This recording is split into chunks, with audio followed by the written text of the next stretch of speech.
konsep geotapak, geosite. Geotapak maksudnya ialah kawasan yang mempunyai nilai warisan geologi tinggi. Maknanya nilai saintifik, ya. Jadi di dalam idea membangunkan geopelancongan ni atau pelancongan berasaskan batu batan, first yang paling penting kita nak kenal geotapak atau geosite. Dan bukan sebarangan nak mengenalnya, mesti dia mempunyai ciri-ciri atau nilai yang unik atau luar biasa. In fact, keseluruhan kawasan inilah mungkin ada dekat 10-15 singkapan. Batu macam ni kita panggil singkapan. Ini adalah satu geotapak. Satu daripada ciri yang unik. Banyak ciri yang unik kat sini, ya. Kalau biasanya lapisan batuan ni terbentuk satu lapisan demi satu lapisan. Tebalnya lebih kurang sama. Tapi di sini kita nampak lapisan yang tengah ni, mungkin dekat tengah-tengah ni tebal, sampai sini dah nipis, hampir nipis, dan tengok sampai ujung sana ialah satu yang nipis. Jadi maknanya lapisan ini nipis, menebal, menipis semula. Lapisan jenis ini jarang kita jumpa sebab dia terbentuk oleh satu fenomena geologi yang khas. Bayangkan 30 juta tahun yang lepas, ini adalah alur sungai. Dan lapisan ini terbentuk di dalam alur sungai. Dan bila kita ada alur sungai, bahagian dasar sungai itu pasir dia akan tebal, bahagian tepi kiri kanan dia akan menipis. Itu yang dicari untuk geotapak. Kali kedua, selepas kita dah tahu ini geotapak, ada dua tindakan yang kita patut ambil. Satu ialah untuk pelihara kerana dia mempunyai nilai saintifik tinggi. Kedua ialah untuk digunakan sebagai produk pelancongan. Biasanya kawasan dekat tepi pantai kita tak ada masalah untuk memelihara sebab ini adalah memang zon pesisir pantai yang sepatutnya tak boleh tak dibangunkan atau tak diberikan kepada siapa-siapa. Jadi kita biarkan dan dia memang akan mengalami perubahan tapi dalam jangka masa yang panjang. Mungkin 50 tahun, 100 tahun, 200 tahun. Umpamanya batu-batu kat situ jatuh, kan? Itu mungkin dia jatuh dalam 10 tahun yang lepas. Tak belum batu tu hancur, batu bukit ni akan jatuh juga.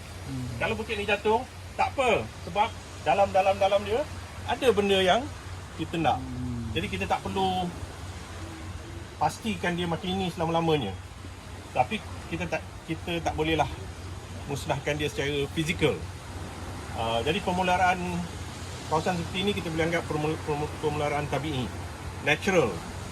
Biarkan, jangan dibangunkan. Dan kebetulan dekat dengan pantai yang cantik dan banyak proses riadah boleh dilakukan di sini. Itu pemeliharaan. Mungkin ramai yang berminat tentang industri petroleum. Jadi kita boleh mulakan cerita pelancongan dari industri petroleum.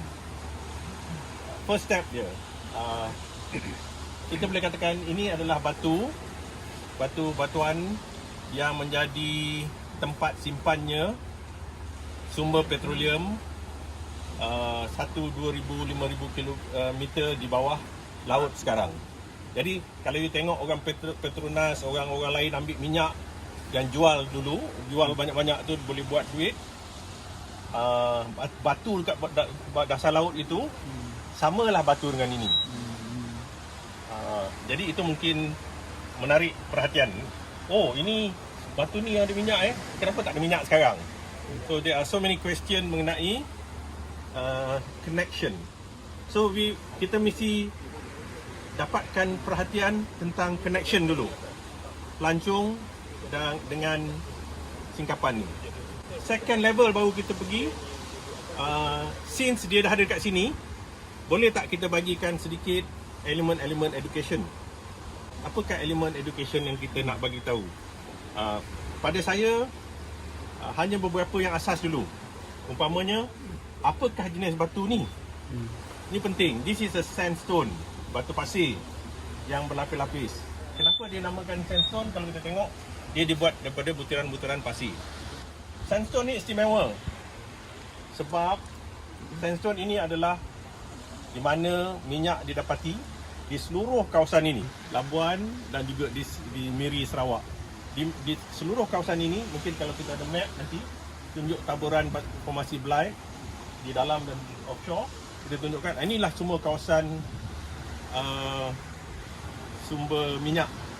Dan kalau kita tahu berapa banyak sumber itu dikeluarkan, berapa million tong untuk tempoh 10 atau 15 tahun ini, orang akan nampak, oh dalam inilah minyak itu dah sekarang ni menghasilkan berbilion-bilion kepada kerajaan dan faedahnya kepada masyarakat juga.